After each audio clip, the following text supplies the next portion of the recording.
Suspense. Wherever hospitality is a gracious art, the best serve C-R-E-S-T-A, B-L-A-N-C-A. Cresta Blanca. Cresta Blanca. Yes, following a tradition of pleasing the world's most discriminating travelers, American Overseas Airlines offers its passengers Cresta Blanca California wines. To help you distinguish your entertaining, Cresta Blanca has created a magnificent selection of wines to please every taste, to enrich every occasion. Shenley's Cresta Blanca Wine Company, Livermore, California. And now, Shenley brings you radio's outstanding theater of thrills. Suspense. Presented by Roma Wines. That's R-O-M-A. Roma Wines, for your everyday enjoyment.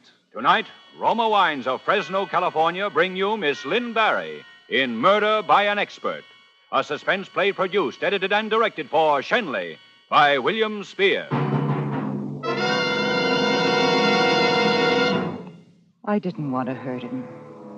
But I couldn't do it while he lay there sleeping so peacefully. He had to be awake when it happened. He had to be awake. Bob? Bob! Bob, get up. Get up. Well, what's the matter? I haven't... We have an audition. What time is it? 20 minutes to 11. An audition in the middle of the night? There's a club over on 8th Street needs a dance team. Tabor just phoned me. Said to get over there right away. I didn't hear any phone. You were asleep. Usually wakes me. All right. I'll get dressed. I suppose they want us to go on tonight. I'm not going to be much good. I think it could wait till morning anyway. That was step number 1. While he was dressing, I stepped out to the payphone in the hall. I could hear him in the bathroom. I looked at the watch. I didn't have to rush. I had time, enough time.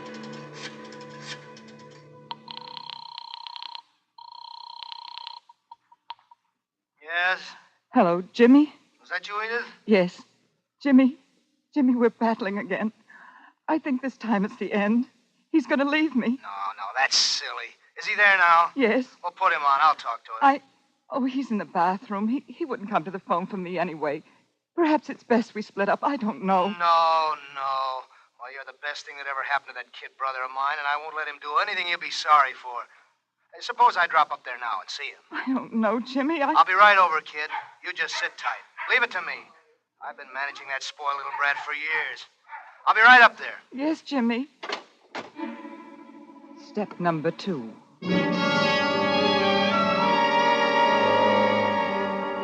The big brother was going to step over and straighten everything out. I looked at the watch again. It was 11:15. He'd get there at 11. Just the time. Just the right time. All right, are we going or aren't we? Oh, you got ready quickly. Who was that on the phone? Wrong number. Yeah? Did you tell the wrong number? You couldn't go out with them tonight? I said it was a wrong number. I heard you. You don't believe me? You're going to get ready to go out or aren't you? I didn't like to have it that way, but that was how it had to be. Violent, angry, like there'd been an argument. That was how it was going to have to look. He turned his back to me and started lifting our costumes into a little suitcase. I slid the knife into my hand. Cold. Even the wood handle was cold. What would the steel feel like to Bob? I came very close to him. He started to turn. Where's your other And I jumped forward quickly and lost the knife somewhere in his throat.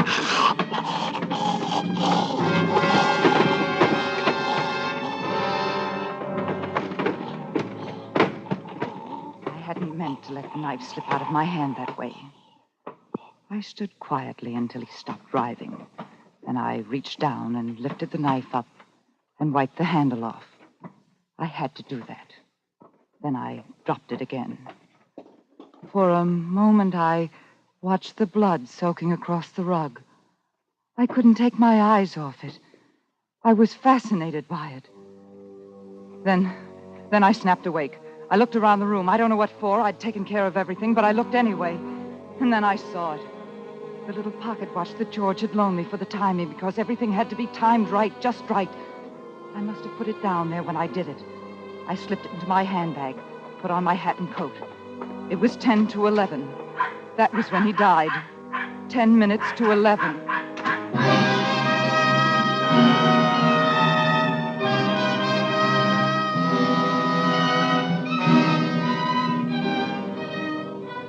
For Suspense, Roma Wines are bringing you Lynn Barry in Murder by an Expert. Roma Wines' presentation tonight in radio's outstanding theater of thrills, Suspense.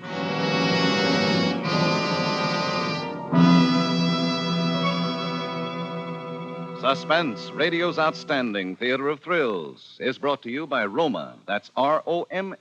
Roma Wines. America's largest selling wines.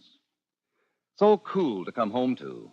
That's what thousands are saying about that wonderful warm weather thirst quencher, Roma Wine and Soda. Yes, the tastiest treat in town. Cool Roma Wine and Soda is a tempting treat for the family, a delightful refresher to serve friends who drop in these sultry evenings. Just half-fill tall glasses with your favorite Roma California wine, such as Roma Burgundy or Sauterne. Pop in a few ice cubes. Fill with sparkling water, sweeten to taste. Remember, wine and soda made with Roma is better tasting because Roma wines are selected for your pleasure from the world's greatest reserves of fine wines. And now, Roma Wines bring back to our Hollywood soundstage Lynn Barry as Edith Reed in Murder by an Expert, a play well calculated to keep you in suspense.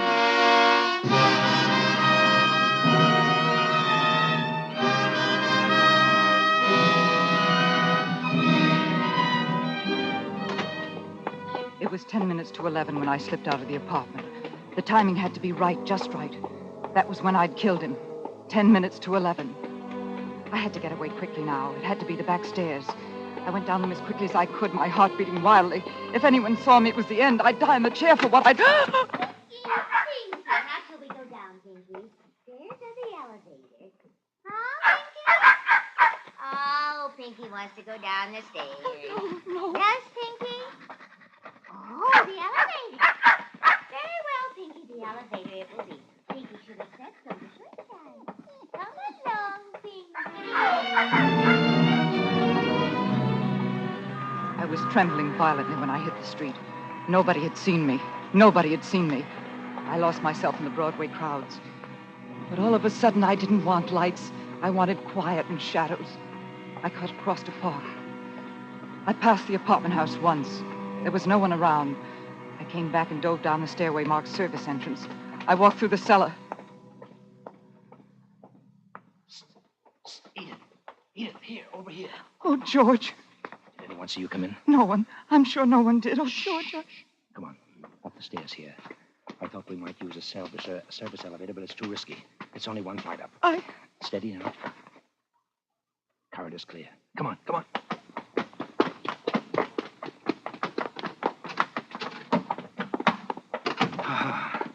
There. There, it's all over. It's all over, Oh, dear. George, hold me. I'm shivering so. Well, it's all over, dear. It's all over now. There were no more things to do now. No more steps to take cautiously, carefully. I was on the top of the ladder now, and I could reach out and pluck the stars right out of the sky. I had to stay up there. I had to stay up there.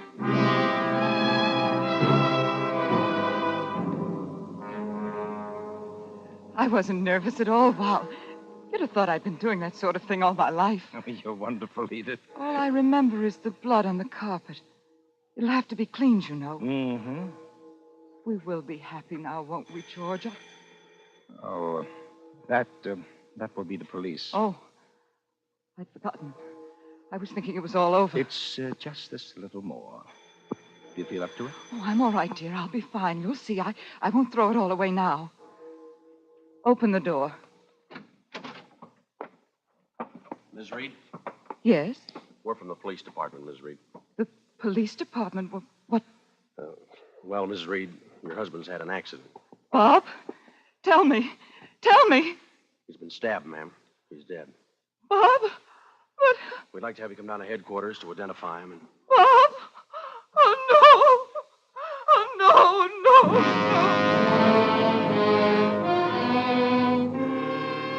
I cried then. It was sort of a release. I was tired and lost all of a sudden, and I cried real tears. I knew they would be impressed. I was crying because I was tired. And they would think I was crying because of Bob. And that was good. That was good. I thought we might go downtown in a police car. Instead, they had a cab waiting. And they were considerate. And they drove slowly. Only they drove slowly along Broadway, and I couldn't ask them not to. And I had to close my eyes to keep out the light, to hold down the memories. And that was good, too. They thought the pain I was having was grief over Bob. He's in here. This door here. On the table here. Just a lump under a white sheet. Just a long lump under a white sheet, all that was left of Bob. All that was left of the man who'd been my husband. I'll have to take the sheet off his face now, Miss Reed. Steady. This your husband? Yes. Yes, that's Bob. Steady. Steady. That'll be all in here, if you'll come with me.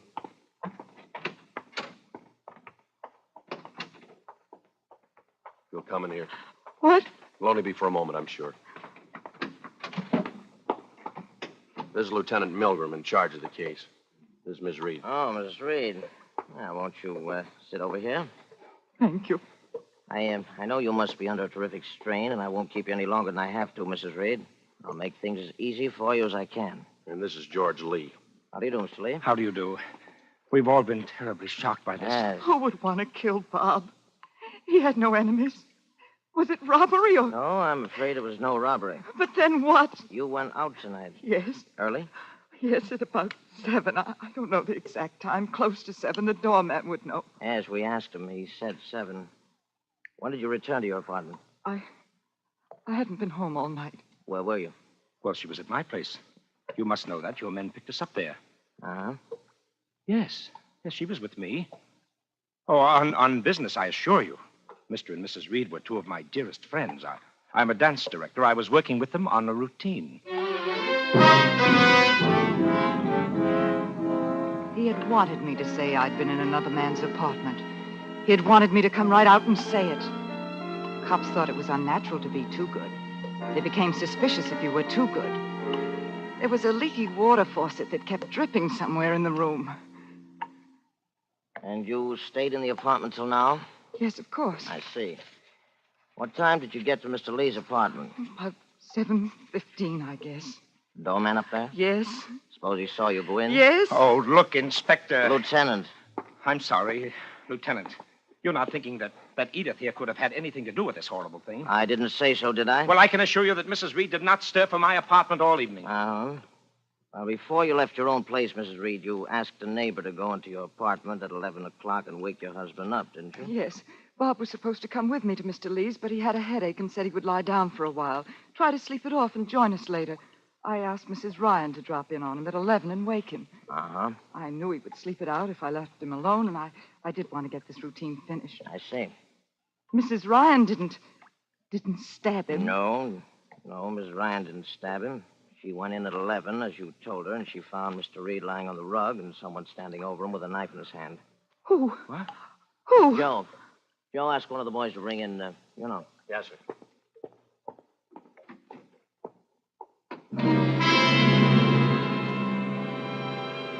The timing had been perfect. Everything had gone well.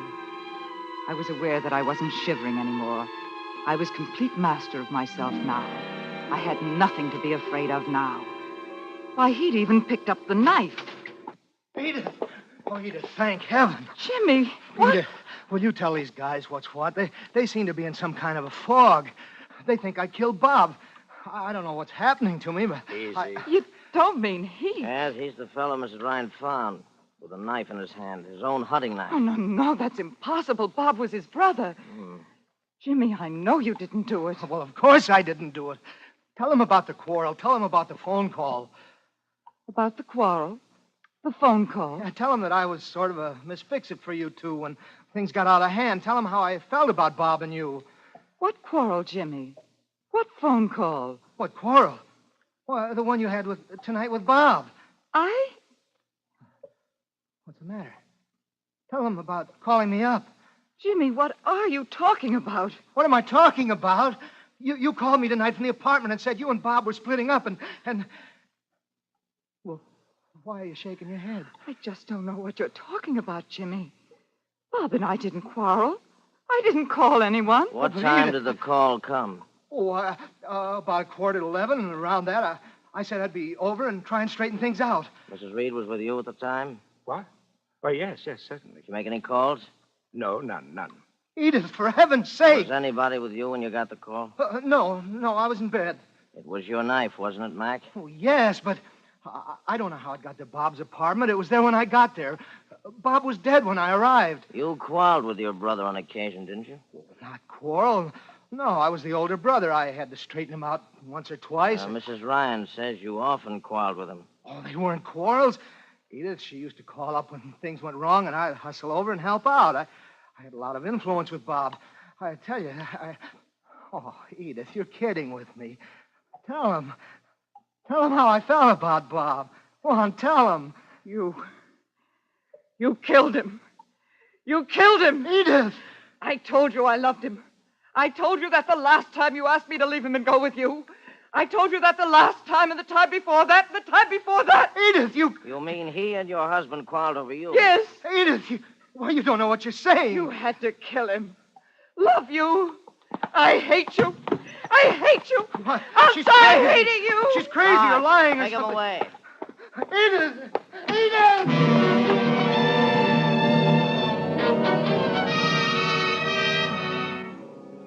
I did it well. I did it superbly. I was sorry for Jimmy, but he didn't count, really. It was him or me. I was after happiness, and nobody was going to stand in my way. Nobody. They drove me home in a police car. George went home alone. I suddenly remembered I hadn't a chance to give him back his watch. It was a foolish little thought to have now. The night air will make you feel better. Cool, you know. Yes. Your husband was a fairly wealthy man, wasn't he? I don't know. Yes, I suppose he was. Didn't use much of it, did he? Why? Well, he wanted to be a great dancer. Show business was in his blood. Oh? He said he was going to become as great as Astaire or Bolger or Kelly. Oh. And he was going to do it the way they did it, the hard way. He wasn't going to buy success. He insisted we live on our club earnings and ignore the other... I see. Well, you'll be quite a wealthy woman now. I don't want to think about it. Here we are, Chief. Well, good night, Mrs. Reed. Oh, it's almost 2 o'clock. Good morning, Mrs. Reed. Good morning. Want me to see you in? No, I'll be all right. Thank you for everything.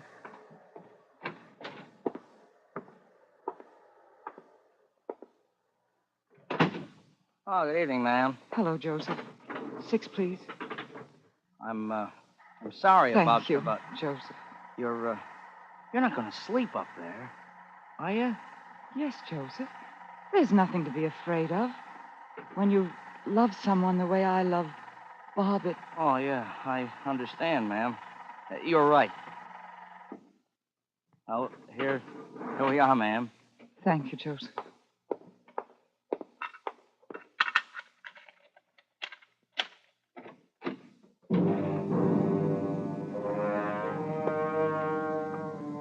I stood in the doorway for a moment before I snapped on the light.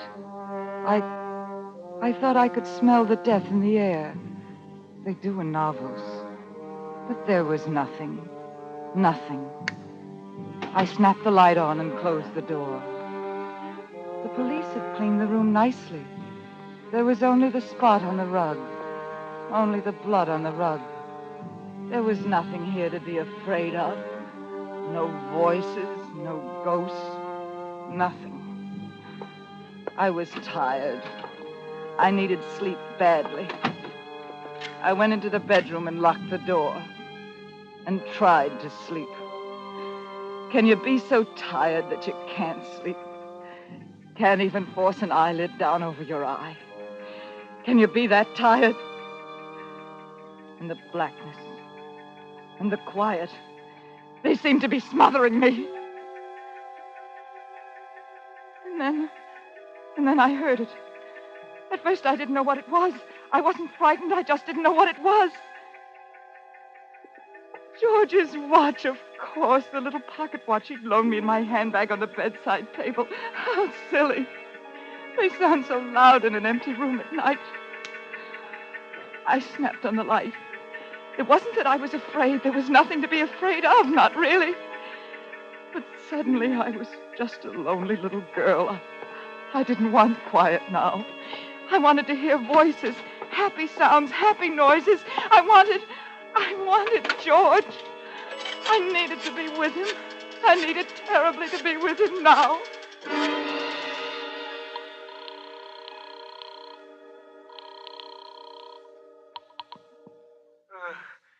Yes? George? Oh, Edith, what's the matter? I forgot to give you back your watch. Oh, Edith, don't be silly at a time like I this. know it. It isn't really that. Well, what is it? I've got to see you. I'm coming over. No, wait. At this hour, it's silly, Edith. It's dangerous. I can't help it, darling. I've got to see you. Oh, wait a minute. Not here.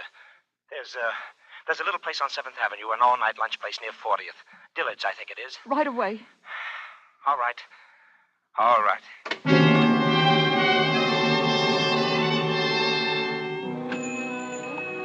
The place looked empty when I got there, only a fat little man at the counter slicing some kind of meat. And then I saw George at the back at one of the few tables in the place. I ran back. Dearest. Edith, no. It's not smart. I just want you to hold me. Hold me for a moment. I need you so. Edith, please, the waiter. Oh. Stop trembling. You're trembling. Yeah? Well, it beat, folks. 2 coffees, please. Do you want anything else, Edith? Just you. Huh? I bought him tonight. I don't get it. 2 coffees. Just 2 coffees, please. Sure. You're overwrought. Why? Because I said I bought you. When will we get married, dear? Soon? You should be home sleeping. I suppose we will have to wait a little while for appearance's sake, but set a date, dear, now. Go ahead. Please, the waiter. 2 coffees. Next month, perhaps.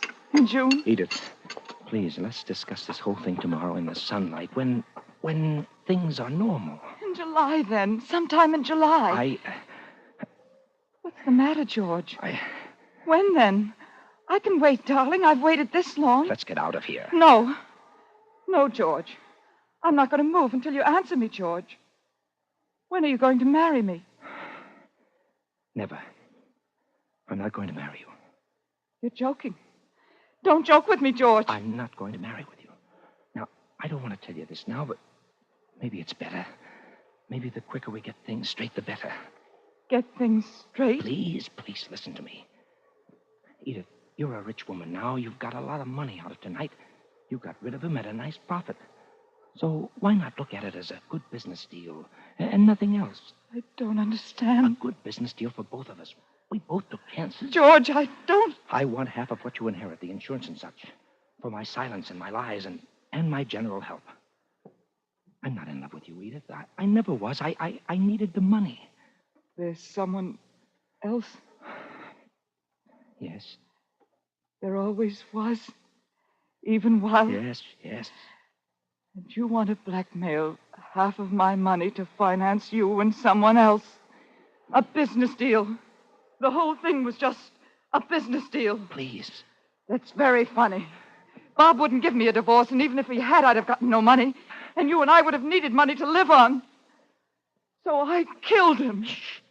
All that terror and all that blood for a business deal. A business deal. It's very funny. It's really very funny. Are you going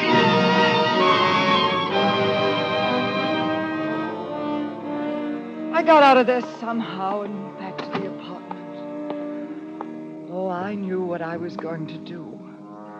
I knew exactly what I was going to do.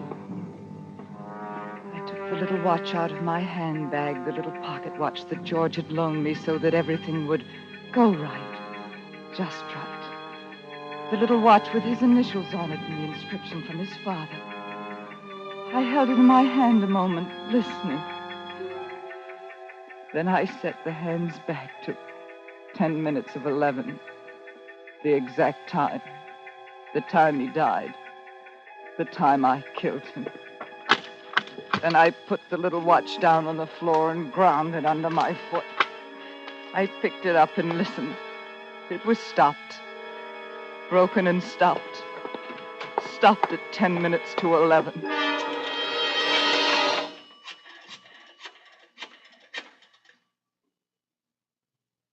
Lieutenant Milgram, please.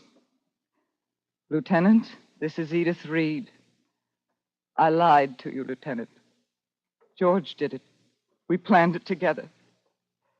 Why am I telling you? Guilty conscience, I suppose. Oh, you can prove it all right. I found his watch under a corner of the carpet. It was broken during the struggle. Yes, it had stopped. At 10 minutes to 11. Yes, that was the time. 10 minutes to 11.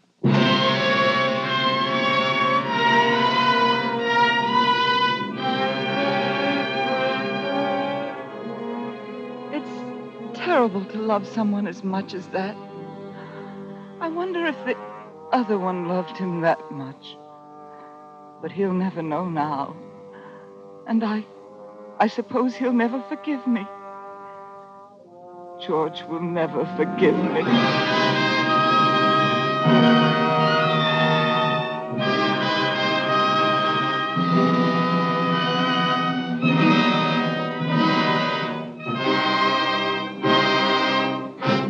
Suspense. Murder by an Expert, starring Lynn Berry. Presented by Roma Wines. That's R-O-M-A, Roma, California Wines. Those better tasting wines from the world's greatest reserves of fine wines. Better taste is the reason Roma Wine and Soda is one of America's favorite summer refreshers. In Roma, you enjoy better taste that starts with the natural juices of California's choicest grapes. Then, with ancient skills and unmatched wine-making resources, Roma guides this grape treasure unhurriedly to peak taste perfection. These Roma wines are placed with mellow Roma wines of years before, and from these, the world's greatest wine reserves, Roma later selects for your pleasure. Try a refreshing Roma wine and soda made with robust Roma California Burgundy or delicate Roma Sauterne. After a sweltering day, it's so cool to come home to, and so much more delicious when made with better tasting Roma wine, America's largest selling wine. Lynn Barry may soon be seen in the Eagle Lion production, Man from Texas. Tonight's suspense play was by John Shaw. Next Thursday, same time, you will hear Jerome Cowan as star of Suspense. Produced and directed by William Spear for the Roma Wine Company of Fresno, California.